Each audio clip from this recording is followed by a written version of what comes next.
विषय बहुत ही रोचक है और बहुत ही चिंतन पैदा करने वाला है। और मैं अभी अश्वनी उपाध्याय जी जब बोल रहे थे तब मैं जुड़ा हूँ, और उसके बाद मैंने विनोद जी को और रुद्र जी को और तृप्ति जी को और आकांक्षा जी को सुना। और इन सब ने जिन पहलुओं को छुआ है वो मैं अपनी आंखों के सामने देख रहा हूँ।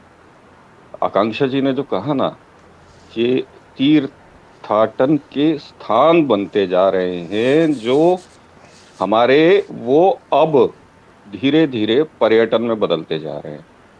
कहाँ से शुरू करूं मैं अपनी बात। बहुत छोटा था मैं, बालक। आज जो बांके बिहारी मंदिर है उसके आंगन में हम लोग खेला करते थे और सामने ठाकुर के दर्शन होते रहते थे। आंगन में इतना पर्याप्त स्थान था और वहां केवल और केवल श्रद्धालु होते थे, पर्यटक नहीं होते थे। आज अगर आप देखेंगे तो वहां तिल रखने की जगह नहीं है, मंदिर में ही नहीं, बाहर की गलियों में, शहर की गलियों में, पार्किंग में। और वहां पहुंचने वाले रास्तों पर गाड़ियों का लंबा जाम लगता है। लोग पैदल भी नहीं मंदिर पे पहुंच पाते और धक्का मुक्की होती है। हम उसके चित्र और वीडियो रोज देख रहे हैं, रोज देख रहे हैं।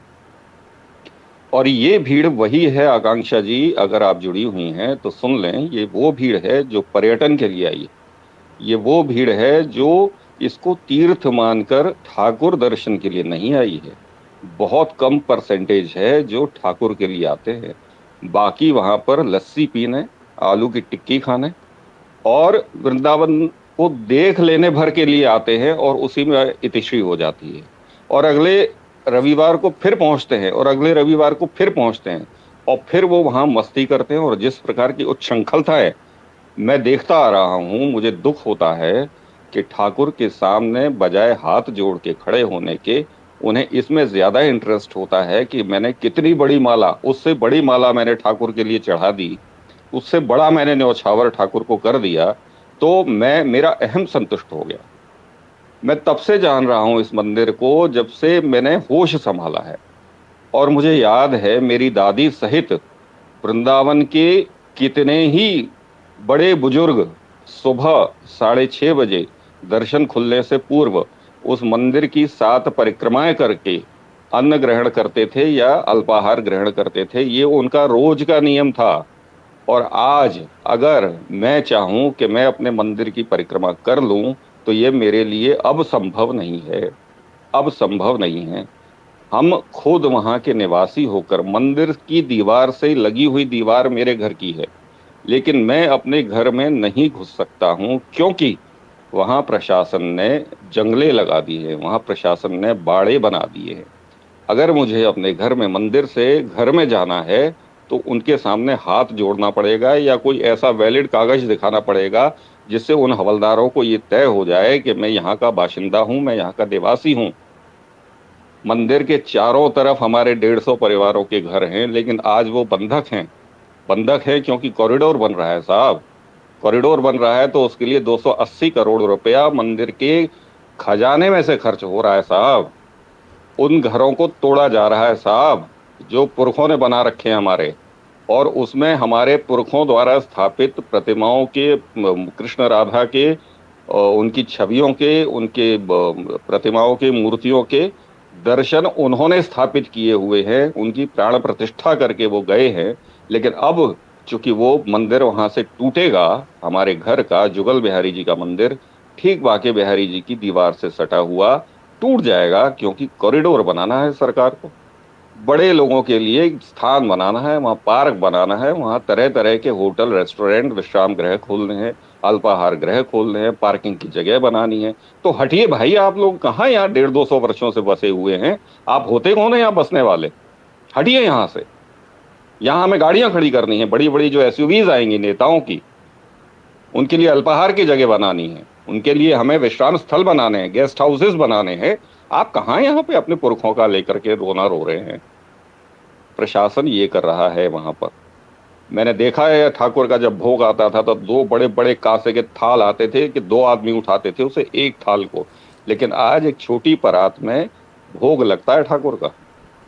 जो पहले बहुत बड़ी देगची में उसका दूध भात आता था, दूध भात यानी एक एक मिष्ठान्न होता है, खीर का भी एक निखरा स्वरूप होता है, जो ठाकुर को परंपरा के रूप में पिछले 500 वर्षों से भोग लगाते आ रहे हैं हम लोग। लेकिन अब वो एक छोटी सी भगोनिया में, या छोटी सी पतली सी एक कि क्या कहते हैं उसको, एक छोटे भगोने में, लुटिया में एक दूध भात आता है कि ठाकुर मुंह भी झूठा नहीं कर सकता है। कारण प्रशासन। पहले जो भोग लगता था, पहले जो श्रृंगार होता था, पहले जो पोशाक ठाकुर की आती थी, वो भक्त हरगुलाल सेठ चढ़ाते थे।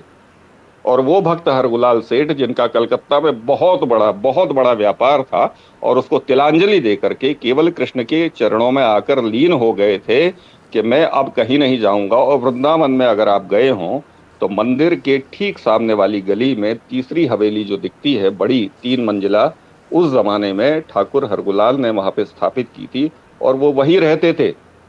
लेकिन उस हवेली में ज्यादातर हिस्सा ठाकुर की सेवा के लिए प्रयोग होता था।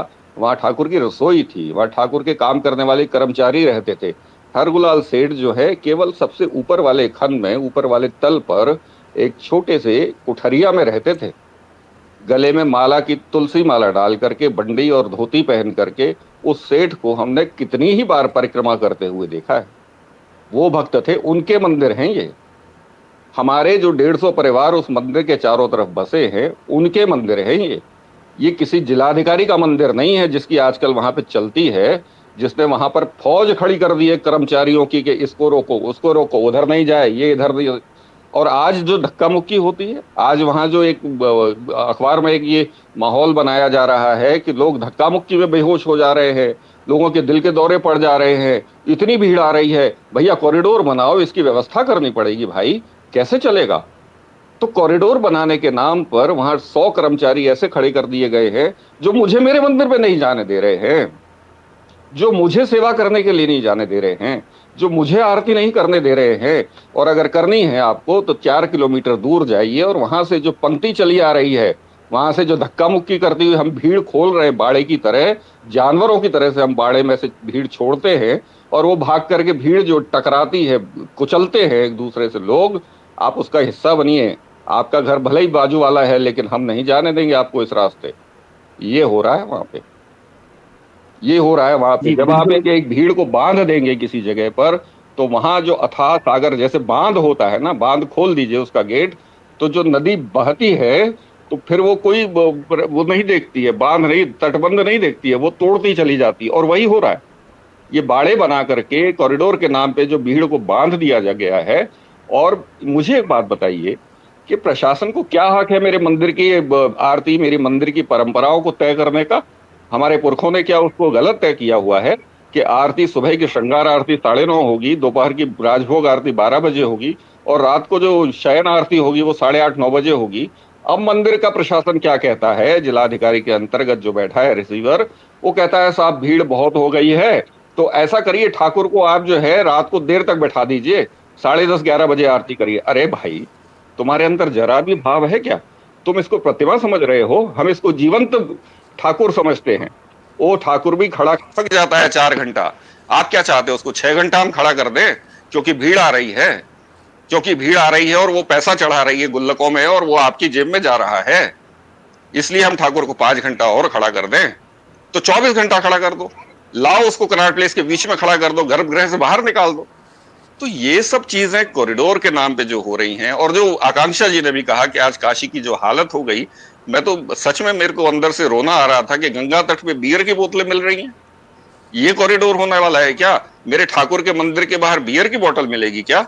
जहां आज तुलसी माला मिलती है, जहां आज कंठी पहन करके वृद्धाएं अपने जो है राधा नाम जपती हैं, वहां पे बियर की बोतल डलेंगे क्या? तो किसका मंदिर है भाई ये प्रशासन का मंदिर। जिलाधिकारी देखेगा यहाँ कि आरती कब करनी है, भोग क्या लगना है, ठाकुर की पोशाक क्या होनी है। आलीशान राजसी वस्त्र पहनता था मेरा ठाकुर एक समय, सोने की और चांदी की मुरली धारण करता था मेरा ठाकुर एक समय, भोग के नाम पर भी राजभोग होता था मेरे ठाकुर के लिए। अब वहां पर गिनती के कुछ पदार्थ रख दिए जाते हैं, क्योंकि भाई परंपरा है, ठाकुर का भोग लगना है तो लगा लो। मुझे मेरी सेवा में, मुझे अब गर्भगृह तक जाने के लिए भी 10 जगह हाथ जोड़ने पड़ेंगे कि भाई मैं मंदिर का पुजारी हूं, ये ध्यान रखिएगा सब सुनने वाले, मैं स्वयं पुजारी हूं, मेरी सेवा होती है वहां पे। लेकिन मुझे आज अगर जाना होगा धोती बगलबंदी पहन करके, तो मुझे वहां अनुनय करनी पड़ेगी, द्वारपालों से हाथ जोड़ना पड़ेगा कि भाई मुझे अंदर गर्भगृह तक जाना है, ठाकुर को उठाना है, श्रृंगार करना है, पूजा करनी है, आरती करनी है, मुझे जाने दो। तो ये है कॉरिडोर, ये है मेरा विकास। क्या इस विकास के लिए, इस बियर बॉटल के लिए हम काशी जाते हैं? मैं काशी में तब भी गया था जब वहां बहुत सकरी गली होती थी और बड़े आराम से दर्शन किए थे, जलाभिषेक किया था, आरती की थी, कोई ऐसी मारामारी नहीं। तो मारामारी एक, मुझे मुझे लगता है, ये मेरा व्यक्तिगत मत है, हो सकता है मैं गलत हूं, एक कृत्रिम भीड़ पैदा कर दी गई है, बाड़ा बना बना करके। और जब गोस्वामी परिवार कह रहे हैं कि भाई हमारी अनुनय सुन, हमारी भी एक विनती है, हम भी एक पक्ष हैं, हमारा भी थोड़ा सा दर्द सुन लिया जाए, न्यायालय को गुहार लगाई, अपील की, इलाहाबाद हाई कोर्ट में केस चला, लेकिन उस पक्ष को सुना ही नहीं गया। वो कह रहे हैं कि भाई हमारी भी सुन लीजिए कि हमें क्या दिक्कत आ रही है, हम इसमें क्या समाधान बता सकते हैं। आखिर हम भी यहाँ 150, 200, 500 वर्ष से हमारे पुरखे रहते आए हैं, हम यहाँ पैदा हुए हैं, हम यहाँ की मिट्टी में खेले हैं, हम कालीदे में गाय चराए हैं, लेकिन नहीं सुन रहा। वो नहीं सुन रहा क्योंकि आपको वो पक्ष मानता नहीं है। वो पक्ष मानता है सरकार को, वो पक्ष मानता है उस मंदिर में जो खजाने में पैसा रखा है। और मेरे ठाकुर के खजाने में क्या नहीं है आज? कौन सा ऐसा जेवर है जो सोने और चांदी का? आप देखिए वहां पे अक्षय तृतीया के दर्शन, आप देखिए जन्माष्टमी के दर्शन, एक से एक सोने का श्रृंगार करता है मेरा ठाकुर। मुकुट सोने का होता है, मुरली सोने की होती है। वो कहां जाएगा? वो किसके हाथ में है? पहले मेरे सामने, मैंने खुद वहां की गुल्लकें, जब हमारी कमेटी होती थी गोस्वामियों की, ये करीब 10 साल हुए, उस कमेटी को भंग करके अब जिलाधिकारी बैठा है, तो वो कमेटी गुल्लक खोलती थी और मैं स्वयं जब बचपन में 5-5, 10-10 पैसे के सिक्कों की ढेरियां बनाता था, मेरे सामने खुलती थी गुल्लक, उस एक एक ढेरी का हिसाब होता था, उसका हिसाब लगाकर कागज पे उस कमेटी के सामने रखा जाता था कि भाई इस गुल्लक में इतना पैसा, इस गुल्लक में इतना पैसा, ये ठाकुर। और मेरे ठाकुर की वेदशाला चलती थी उसी मंदिर परिसर में। अगर आप गए हो तो जो गेट नंबर 1 आजकल तथाकथित रूप से बना दिया गया है, वो वहां भोग भंडार होता था पहले। उस गेट के ठीक बाजू में जो बिल्डिंग थी, इमारत थी, मंदिर से सटी हुई, वहां पे वेद पाठ होता था, संस्कृति की शाला चलती थी। मेरे पिताजी ने स्वयं वहां पर पे पढ़ाई की है और बाद में पढ़ाया भी है। उस मंदिर के अंदर गौरी का एक छोटा सा मंदिर था, जहां पे वहां की जो सदवाएं हैं, वहां की जो नव विवाहिताएं हैं, वो वहां जाकर गौरी पूजन करती थी। मंदिर भी तोड़ दिया गया, उस संस्कृत शाला को तोड़ दिया गया। उस मंदिर के द्वारा जो और दूसरे कार्य चल रहे थे गौशाला के, वो खत्म होते जा रहे हैं। मंदिर का एक बहुत विस्तृत बगीचा सेठ हरगुलाल ने दान किया था अटल्ला चुंगी के पास में, जहां से वो एंटर होते हैं। उस बगीचे की दुर्गति हो रही है आज। एक से एक नायाब पुष्प के वहां पे वो झाड़ लगे थे, मैंने स्वयं देख, बचपन में खेला हूं मैं उस बगीचे में, लेकिन आज वो बगीचा उजाड़ बना दिया गया है, उजाड़। तो किसका मंदिर है भाई? किसका मंदिर है? जिलाधिकारी कर लेना फिर आकर के सेवा पूजा, कर लेना श्रृंगार आरती, कर ले राजभोग आरती और कर ले शयन आरती। और 6 घंटा क्यों, जी। ठाकुर को सारी रात खड़ा कर दे, क्योंकि उनकी आस्था नहीं है। वो नहीं चाह, हम लोग जब सेवा करते हैं ना ठाकुर की, जब रात को शयन से पहले उनके श्रृंगार उतार करके, वस्त्र उतार करके, तो हम लोग इत्र से मालिश करते हैं और उस समय अपनी अंगूठियां तक उतार लेते हैं अगर पहनी होती हैं, कि ठाकुर को कहीं चुभ ना जाए, ठाकुर के अंग को ये चुभ ना जाए। ऐसे है मेरे ठाकुर। और उस ठाकुर के लिए आज जो दुर्गति हो रही है इस प्रशासन तले, मैं क्या बोलूं, मतलब इस पर मैं धारा प्रवाह घंटों बोल सकता हूं, पर समय की मर्यादा है। मेरी पीड़ा को आप समझ गए होंगे, मुझे ज्यादा कहने की आवश्यकता नहीं है। अश्वनी जी, बस मैं इतना ही कह बिल्कुल सकता हूं। बिल्कुल आलोक जी ने, चूंकि मंदिर की